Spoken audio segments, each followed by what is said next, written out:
Highness, that the elementals are in balance. The crew are briefed. So the ship is ready when you and your heroes here are ready when you are. Question. Yes. You're an expert on aerodynamics, yes? Yes. Did you get a separate expert in for the boat aspect of this craft? Because you're good at making things fly and be the right shape to fly, but that doesn't fill me with boat-based confidence. Well, yes. Her Royal Highness Miss Oceansong here. She had her best naval man from her home in the Bitter Sea. He helped us with the boat element. I don't care how big his belly button was. I need an expert on boats. Oh! Because of naval. Yes. I understand. Yes, I understand. You're a sharp one, little nomad. You're a sharp one. Yes. Yes. No, I assure you, it is both safe for both the sea and the sky. Do you really think any of us would put our darling Oceansong at risk if we weren't certain? Yes. Last time, a few times ago when I saw Oceansong, there was a big fight with nasty sea creatures and stuff. So you'll forgive me if I'm asking some questions. All understood. Kate, so the ship is ready when you are. I will be off now. And that Oceansong says, Professor, you'll be coming with us, of course. Whilst I have full faith in your work, it's likely we'll need your expertise at some point. Don't you agree? And Anna looks round to you. Yes. Yes. I absolutely agree. And you've just seen me sat down, trying to pull on my flippers, put on my raincoat. I'm trying to wrestle pebbles into like a little inflatable. I put them on out. Certainly. I'm happy to agree to anything that will advance the plot. Go on, little professor. This ship, consider it your gnome. And at this point, you can see he's visibly sweating. Yes, okay, of course. Have you considered getting a hat that changes colour when you sweat? Then we wouldn't be able to see you sweat. Someone down the road sells them. I might have to get one when I come back. Come on, little man. Show me where Pork Eye's sleeping. So as he leads you to the boat, you hear another voice booming from the deck. All right then, all ready to go, are we? John Lennon, is that you?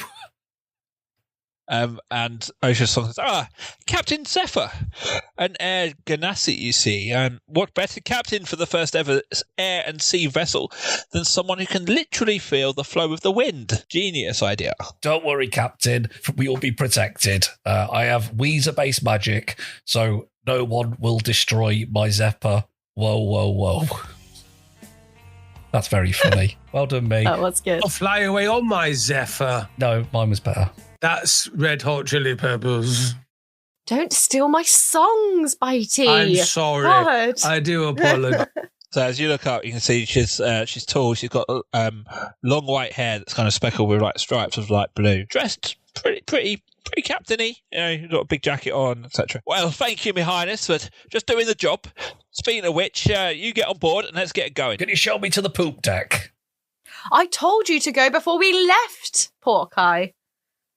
We did that the first time we had a boat, so we don't need to do that again. We need to do it every time, Dave, I think you'll find.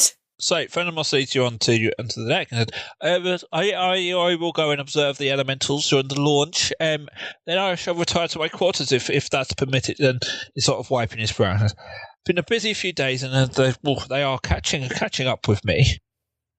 Quite all right. Give me the little man handshake, because us little guys need to stick together. And they perform the most elaborate handshake you ever saw. Describe it.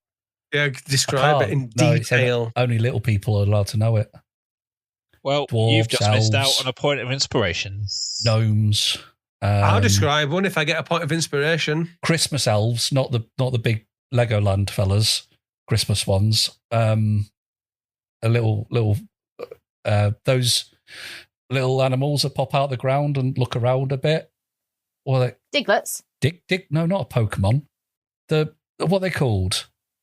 Moles. Meerkats. Gophers? Meerkats. They know the handshake as well. Meerkats don't go underground, do they? Yeah, Yeah, I believe they're they the ones do. that Yeah. pop out the Yeah, hole meerkats and do. like, always alert. I thought they just popped out the grass. No, you're thinking No. of worms. No, they do go underground. Famously. Fucking hell. I was trying desperately to remember who sang "Songs of the Underground" for a joke, and I can't. Oh, not Little Mix. Girls Aloud. Ooh, girls allowed. Little me. Girls Aloud. Put it on a t-shirt. Put it on a t-shirt with no hyphen. So as you step on the boat and like the crew starts to scurry around, they're lowering sails, detaching ropes from the dock side, and Ocean Song has stood proudly alongside Zephyr as the wind catches sails catch the wind. It's that way around, and the ship starts to move out from dock. I'm sailing. I am sailing. Is that as much as you're doing? Can I carry on? Yeah, I'm only giving you a quick burst. So you head out of the dock on the water. You see the dock getting sort of further away, and then eventually Zephyr stands up and says, "So then, time to break out this beauty's USP, I think. Venomous, full power." And there's a roar from the decks below, after which the wooden frames on the side of the ship, they start to groan as they start to just slowly move up and down. The crew working on various ropes to get the angles right, catch the wind. The additional power ship starts to gain momentum as it slowly starts to lift from the water. Water dripping off the hull as it ascends. Sexy. It's soon lifted completely out of the water. Within a few minutes, the city below you looks impossibly small as you are in this huge flying vessel soaring across the sky towards the north. Can you tell us more about the dripping hull, please? It's always pissing it down in Hull. I always drip in Hull. I always do. It's just lovely to be there. No, it's not. I've been to Hull. It's never lovely to be in Hull. Hull was the culture city of England a few years ago, I believe. Lots of places have been the culture city. The current one is Bradford. Yeah, so if you have a look down the list, I think before Hull it was Coventry. Before Coventry it was like fucking somewhere equally horrible. Yes, this year it is Bradford. So, I mean, I suppose maybe we can't say it's the most beautiful of cities that get the culture city, but still. Okay, so you are flying through the sky. Various crew sort of running about. Ocean Song goes to her quarters, which are just below the main bit where the wheel is. And yeah, for the next few hours, you're flying through the sky.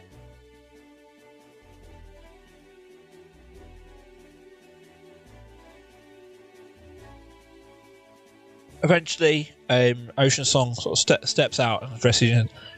I believe dinner's about to be served. If you'd all like to join me. Okay. Defo. Absolutely. So she leads you in to her quarters, as you say, just underneath the main platform of the deck. It's becomes fairly obvious this was originally designed as a captain's quarters. It's very functional. There's a bed in the corner, big table. This wasn't initially designed for royalty, but they kind of set you up around the dining room table. And after a few minutes or so, one of the crew arrives, bringing you each a plate of melon balls as your starter. Places them on the table. How many balls do we get each? In each serving, how many balls are there? 4. 4 melon balls. What size is the ball? Each one is half a melon. All right. Well, that's quite a lot. Yeah, I know, but you were going to say it wasn't enough, so I thought I'd go the other way. So if you're saying each one is half a melon, you're saying you're giving us 2 melons to eat for our starters. Yeah, you don't have to eat all of it. for our amuse bouche. Well, we do have to eat it, really. It looks pretty rude, doesn't it, if we don't eat the vast majority of it? Well, it's up to you. I'd say we've got to eat 1 melon and 4/6 of a melon. So 2/3.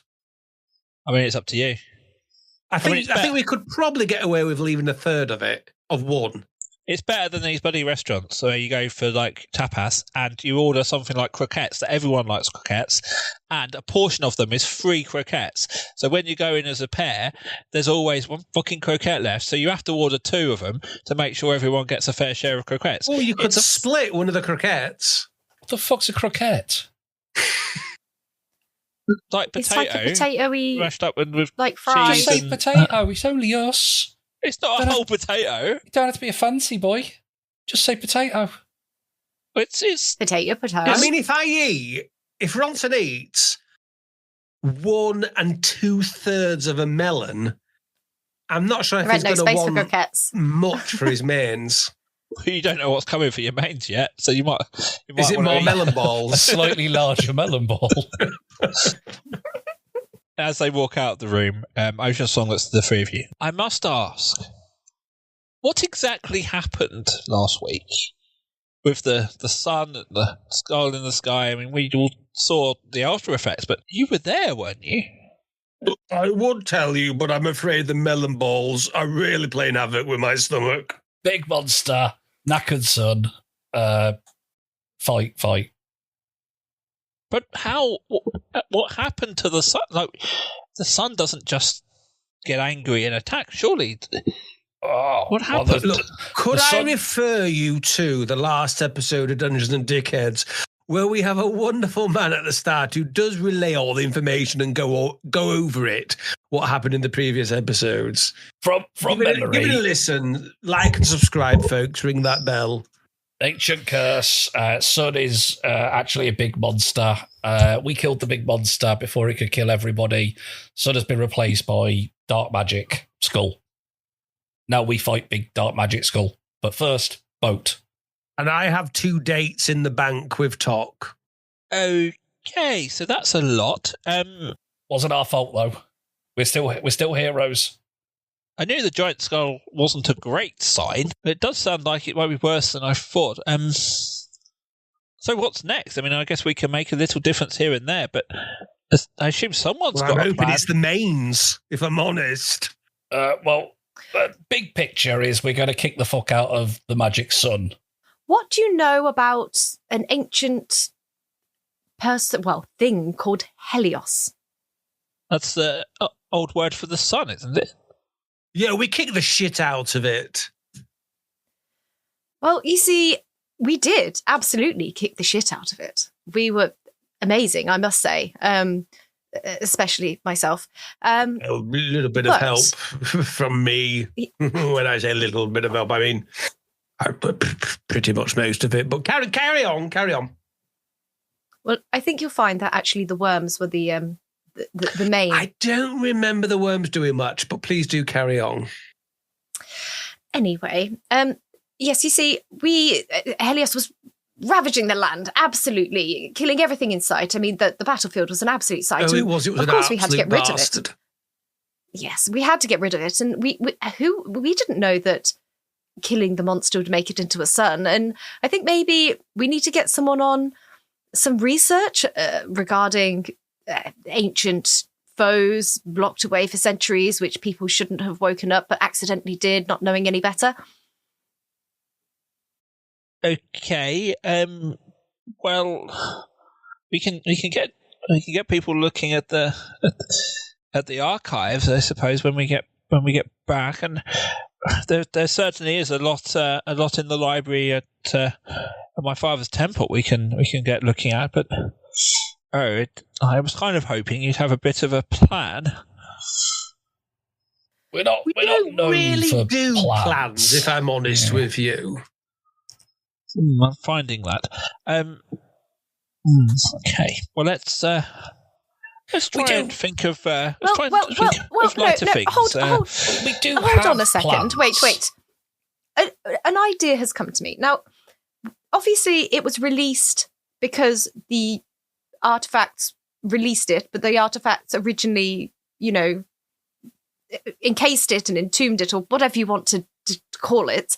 And there was one artifact to each race, was it, or each faction? I can't quite remember. But maybe if we recreate that, we can recapture Helios. But I don't know the spell, and I don't know. Point of note, and I don't know if this is a Tok inaccuracy or a Vic inaccuracy. Helios is dead. The Helios was was sealed by the artifacts, and then obviously with the failsafe you killed him and released his spirit. But he is dead.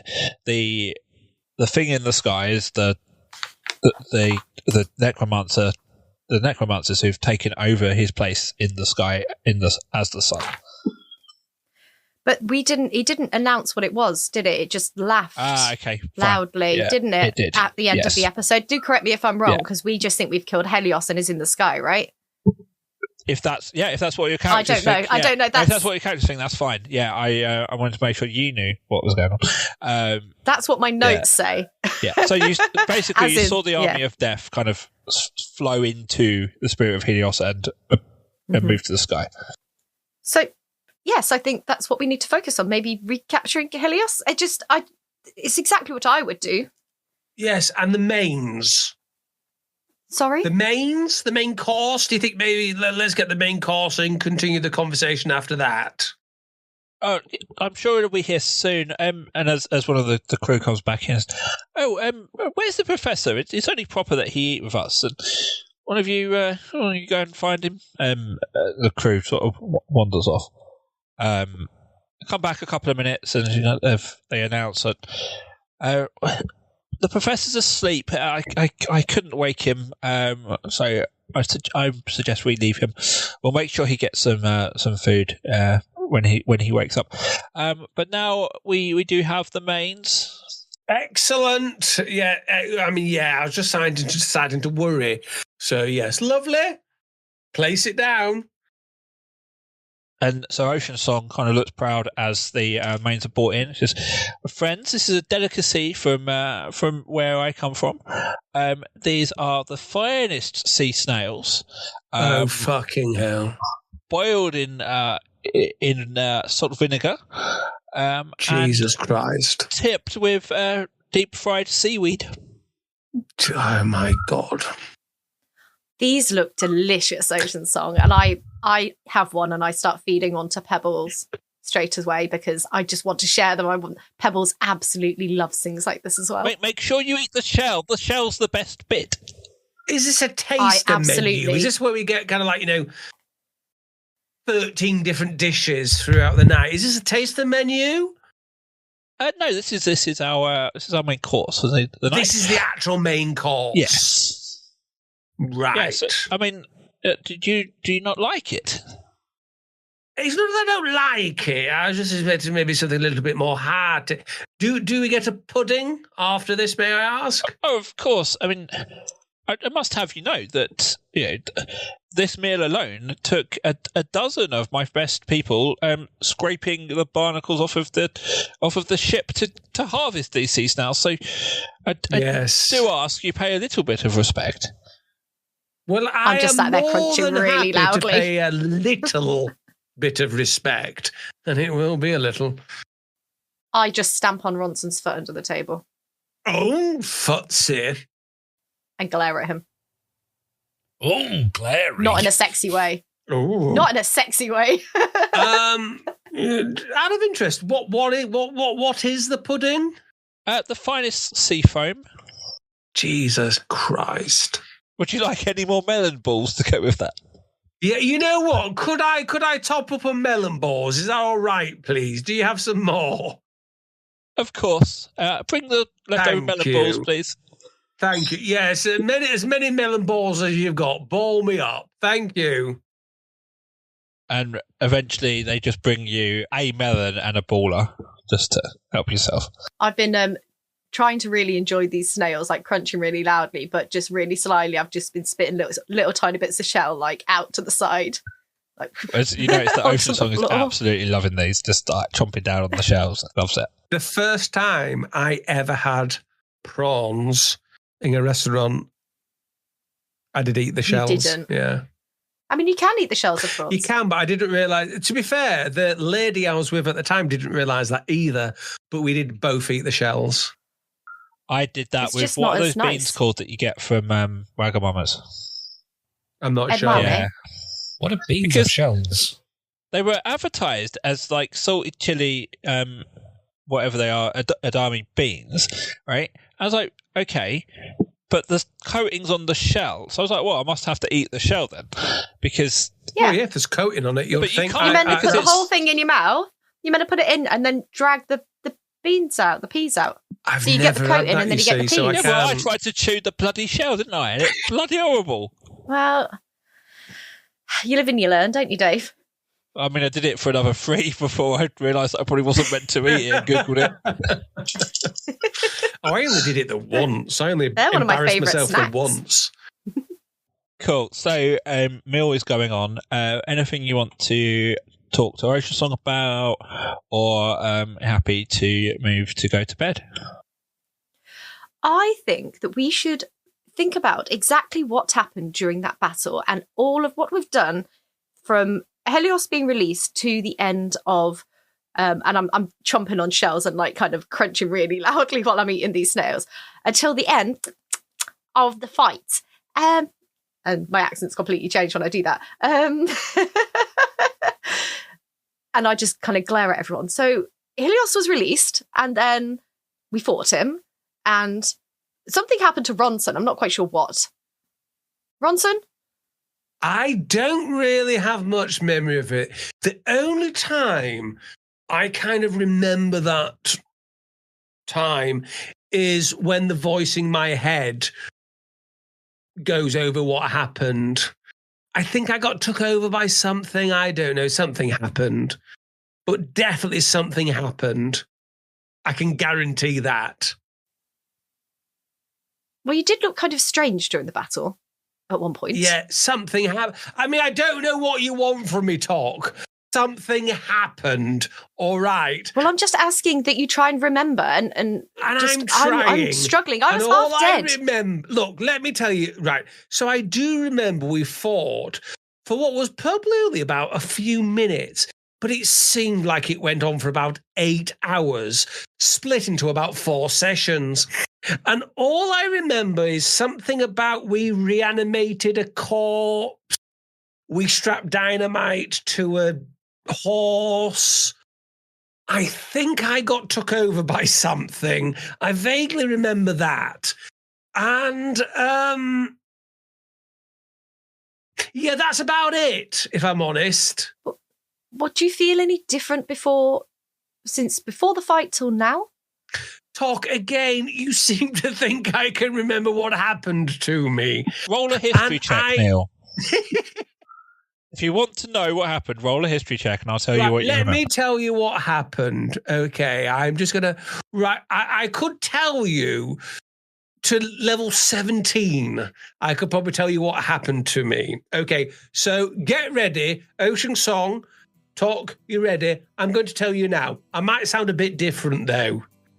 So what Watson explains is that in the run-up to the fight, over the sort of previous sort of couple of days, he had sort of gained some new powers. He'd been spoken to by the spirit of the necromancer. I was spoken to by the spirit of the necromancer, you see. Yeah, they gave him the ability to wear armour that he couldn't use before. And I had his armour. And all sorts of other magic around bringing people back to life. And I can bring people back to life and things like that, you know. but when Ronson died during the But fight, I when Helios died. killed him, Do you remember that? I died. that allowed the necromancer to come back through to the mortal realm.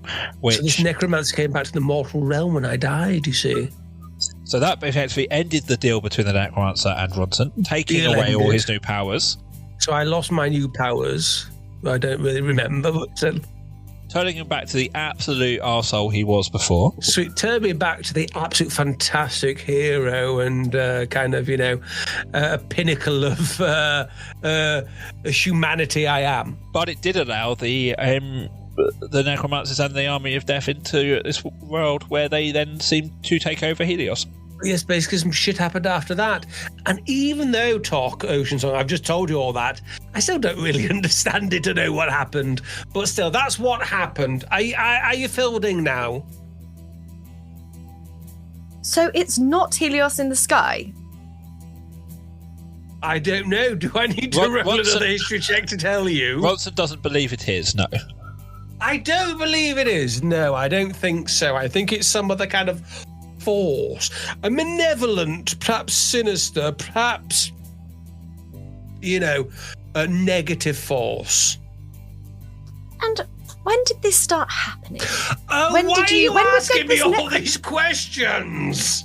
Because, Ronson, we need to figure out what the hell we're doing. Because, I am not you. Right, okay, ask me your questions. Go on. Well, you said a necromancer came out of you. Yes, it did, yes. Thank goodness it didn't come in me. Carry on. Come in you, yes, exactly what I was going to say, Ronson. He came in me and then he came out of me. Well, that's always very polite to do. So maybe the necromancer's in the sky. Maybe that's the necromancer in the sky, possibly. And did you find his name out? Let me have a little think. Did I find his name out? No, I didn't find his name out. And when did you find you hadn't? When did these voices start? Oh, gosh, that's an excellent question, Talk. When did these voices start, I wonder? So Tok would also be aware of Ronson interacting with the necromancer stuff. You see, Tok, you would have been aware of this. No, but I didn't know that that's when the necromancer definitely took over you. I just know that you did something. How dare you make it look like I pay no attention to these campaigns whatsoever? I'm not trying to do that. I'm trying to roleplay this out of you. Tok doesn't know exactly what went on in your brain. Anything that happens towards the end of an episode, can I point out that I've drunk an entire bottle of wine by that point? So, I've got a good excuse, haven't I? I'll pretend he's told me that it started happening after we're in the tomb underneath Black Lear. Tok, do you remember when I was in the tomb underneath Black Lear? That's when... Lathlear. Pardon? Lathlear. That one as well, yes. It was then when it started to happen. Do you remember? Because I remember perfectly. Well, at least that's something to go off. I don't know what you think, Ocean Song. Yes, what do you think, Ocean Song? Please don't ask me any questions. I mean, this part of magic's a little bit alien to me, but it does seem slightly suspicious if you had some dealings with a necromancer and then they've seem to have appeared in the sky. It does seem a little odd. And Tok, of course, you're kind of putting together the kind of black decay on Ronson's hand, like when you held his hand, you could kind of just feel that something wasn't right, and it's all just kind of all adding up. Slotting into place. Yeah. Oh, hang on, Tok. I think I'm remembering something else. Hang on a second. I think I'm remembering when the necromancer was in my body, he said something about secrets will be revealed if a tiefling gives you a good old snog. I do remember that, I think. Well, it's a good thing he's no longer in your body. Yeah, but I don't know. Maybe it would reawaken something in me if a tiefling wanted to, tongue me. Well, you're going to have to find a willing tiefling then, aren't you? Right, okay. We'll carry on looking. Thank you.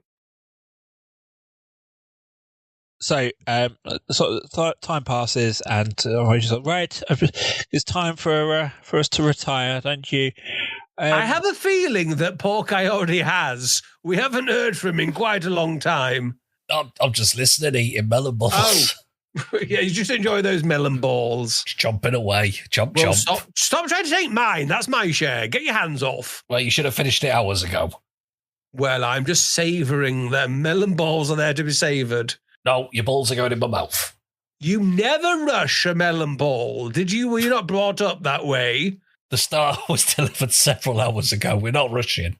We've moved on several times since then. Sometimes I just like to lick the balls rather than, going straight in. So Ocean Song is doing a very good job at trying to get you to leave, but then Zephyr says that the crew they got a rota, so no need to worry. They'll ring the bell if there's anything that needs their attention. Otherwise, you three go get some sleep. You've got your quarters downstairs, and I will see you in the morning.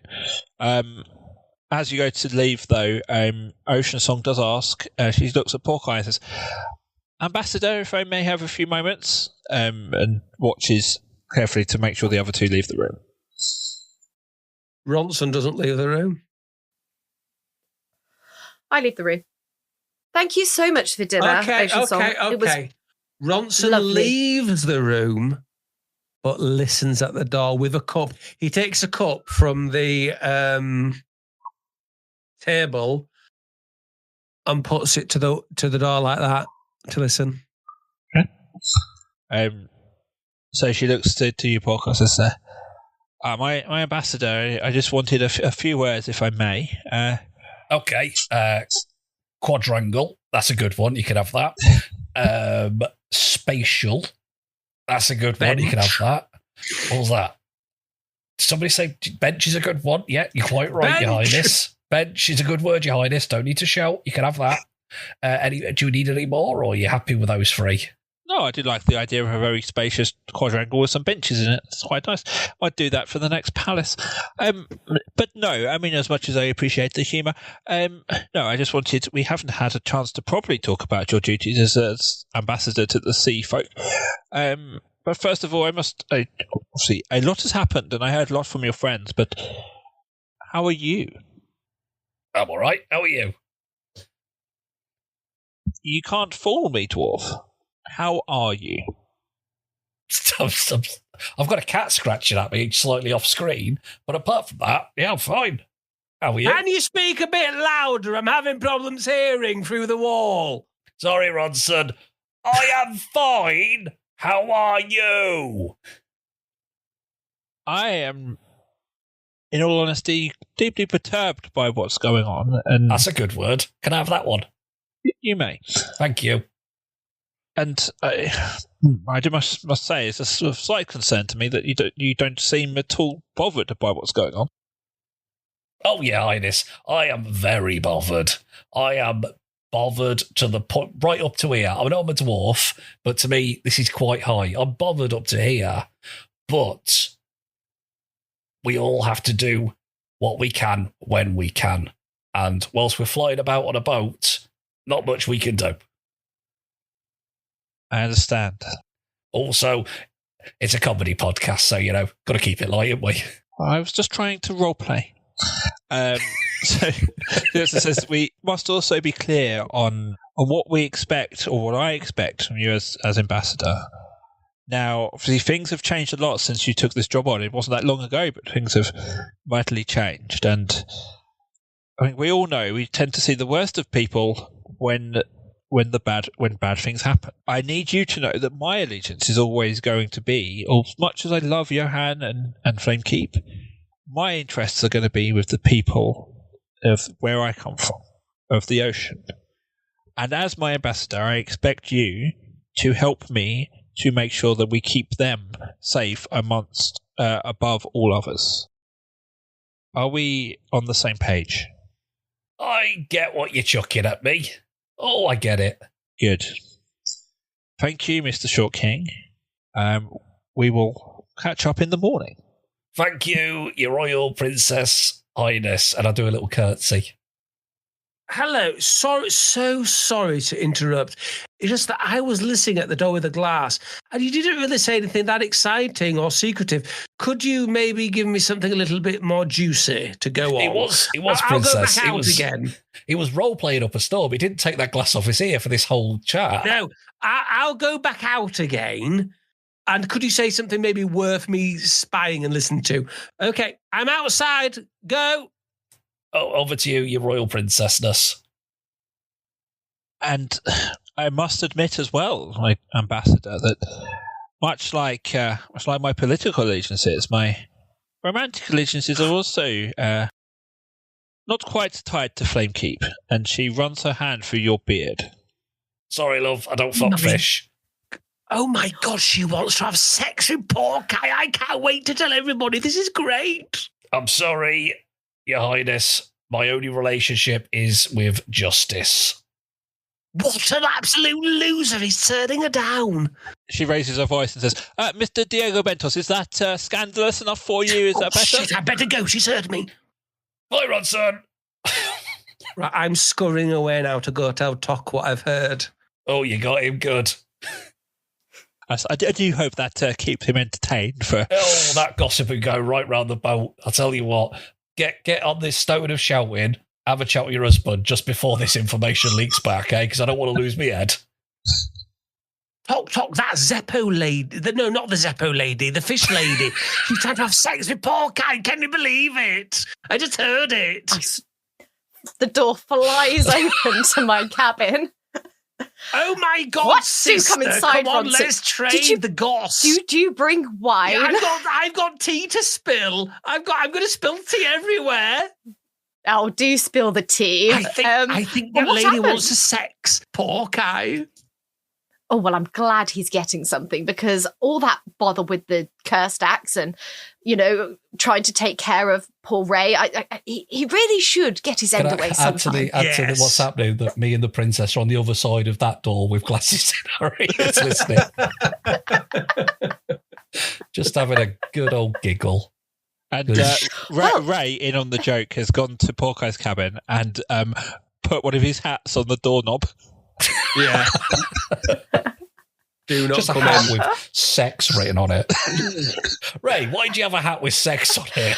Well, I don't suppose they're not back yet. Do you think it's happening now? I think Porky might be a porking. Do you think it's on the table? I mean, I've just eaten my dinner off It that. could But be good on the her, table. good on Yes, him. we'll have to be careful at breakfast time, won't we? Well, yes, absolutely. Yes. Oh, we've got to keep our eyes out to see if there are any looks in the morning. Oh my word, it's so great, isn't it? Does it See if it went maybe well. get you a little bit of, does it maybe make you think you'd like a bit of company tonight? Well, I've got Pebbles with me. I mean a bit of male company. Well, Ray needs somewhere to sleep. Yes, well, I mean, your cabin's right next door. I mean, we're not that far away. No, we're not, are we? Have you seen The Wicker Man? Is that some sort of a spell? Remember when they're against the doors and they're doing all this stuff? No, Neil, please continue explaining this sex scene from a Please movie continue. whilst your son has just walked into the room. It's very exciting, is all I can say. Isn't it, really? Hello, sorry, I do apologise. It seems I think I've been visited by a past version of myself. But it's got hair. I've been visited, I think, by Ronson Diego Bentos from 40 years ago. Some kind of past thing. I'm afraid I'm hiding right now. I do apologise. In the meantime, me and the princess are playing Sabutio on the table. Just banging on the floor. Just stamping and flicking our little footballers about. I'm probably trying to usher Ronson out of the room, but also getting very excited about what's probably going on and sticking my head around the corner of the door to see down the corridor to Porky's room to see if there's anything going on. Hello, sorry, I got momentarily distracted. I was so excited sexually that I went into, I transcended, and I think I had an out-of-body experience. I'm back now. Did we climax? So you've chucked Ronson out and presumably going to bed, excited by the fact there might be gossip about Porky and the princess in the morning. Just out of nowhere, they're all asleep in bed and all they hear is "Goal!" just loudly from the dining room area. As Porky scores a spectacular Sabutio goal. So, the next morning you wake up. It's surprisingly smooth. So a surprisingly smooth ride. I Keep going, might Dave. be smooth with Porky. I don't think Porky would be a smooth lover. Porky canonically is shaven from the neck down fully. No, there's no way.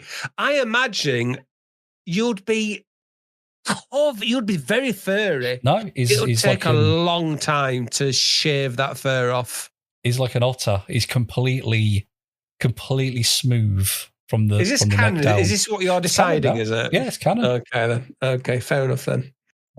So a crew comes sort of, lead you upstairs for breakfast, where you can see one of the chairs is broken and it's sort of in the corner, sort of propped up.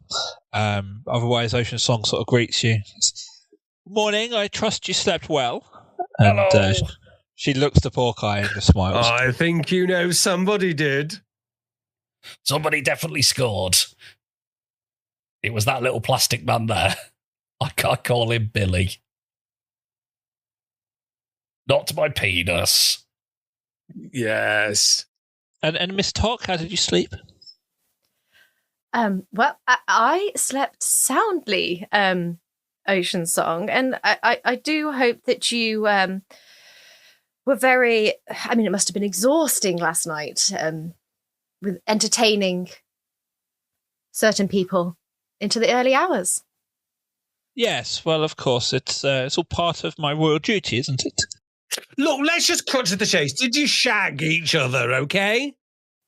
And does your royal duties, do they extend to anyone on board? Well, yes, you are as much in my employ as anyone else, and yes, it is my duty to make sure we connect. And that's why you all need to join a union. I was going to say I was going to flick my hair. Well, I will. So Tox sits there and kind of flicks her hair and twiddles her hair and just starts looking at Ocean Song. Like, well, it would be certainly nice to connect. More Ocean Song. Of course, let us make some time later today. Absolutely. Shall we say midday in here? That seems reasonable. Mr. Diego Bentos, I do have a job for you. At around midday, I need you to be up in the crow's nest, please. I mean, it'd be useful if Mr. Diego Bentos was listening. Bitey. What's he done? Neil, that's your character's name. I don't know if you remember from I got distracted. the last 2 years. I'm back. Sorry. I got distracted. Oh, well, you don't need to know anything other than the fact that at midday, Ronson has a shift in the crow's nest. I'd prefer to have a shift in the toilet, but fair enough. One of the crew comes in and kind of takes, try to get Zephyr's attention and kind of take her to one side. Can I get an insight check from everyone, please? Yes. I have rolled a 1. 14. 18. So that is a 4 total, Dave, because I rolled a natural 1. Tok, you are oblivious as you eat your breakfast of smoked salmon. I'm just staring at Ocean Song. Ronson and Porkeye, you notice that as soon as this member of the crew is talking to Zephyr, her face just drops. And she turns to one of the other crews who've been in there serving and just sort of whispers and sort of gestures them to the door. Whatever it is not good news. Oh. Looks like there's some bad news. Zeppo, are you not happy? Is it because you're the most redundant Marx brother? And that was a gag that only 1% of the audience will get. Everyone will get it, they just won't find it funny. I'm afraid it's not time for joviality, Mr. Bentos. Oh, I do apologise for being so insensitive. Your That's Highness, why we didn't win the award. I do have some grave news. It does appear the professor was slightly more ill than we realised. So much so that he's now dead. That's quite ill. That's bad luck, isn't it? Yeah. If only we had some sort of necro-based wizard. He's really been dealt a shitty deck there, hasn't he? And that is where we're going to end it. Oh, on a murder. Murder on the ship. Murder. Murder. There we go. That is Wow. start of series 3. Yeah.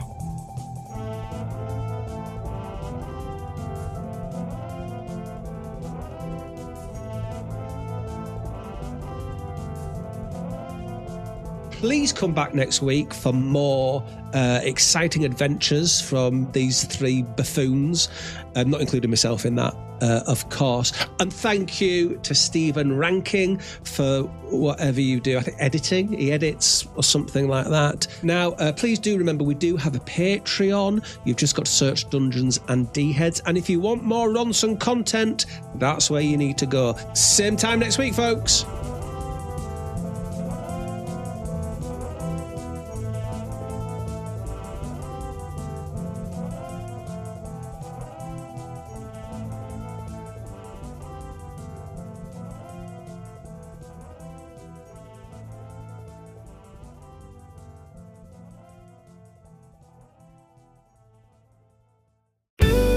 This podcast is part of Podomedy, the UK's podcast comedy network. Why not laugh at what else we've got? Visit podomedy.com.